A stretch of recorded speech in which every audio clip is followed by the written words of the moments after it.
بچپن میں شیخ صدی اپنے والد کی انگلی پکڑے کر کسی میلے میں جا رہے تھے۔ راستے میں ایک جگہ بندر کا تماشا ہو رہا تھا۔ وہ اس تماشے میں ایسے محو ہوئے کہ والد کی انگلی چھوٹ گئی۔ والد اپنے دوستوں کے ساتھ آگے نکل گئے اور شیخ صدی تماشا دیکھتے رہے۔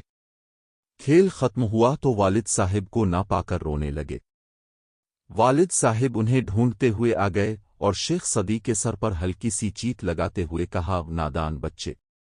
جو بے وقوف بزرگوں کا دامن چھوڑ دیتے ہیں وہ ایسے ہی روتے ہیں۔ صدی رحمہ اللہ کہتے ہیں، میں نے سوچا تو دنیا کو ویسا ہی پایا۔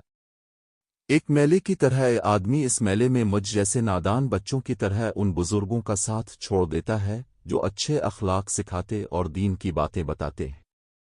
تب اچانک اسے دھیان آتا ہے کہ زندگی غفلت میں گزر گئی، پھر روتا اور پچھتاتا ہے۔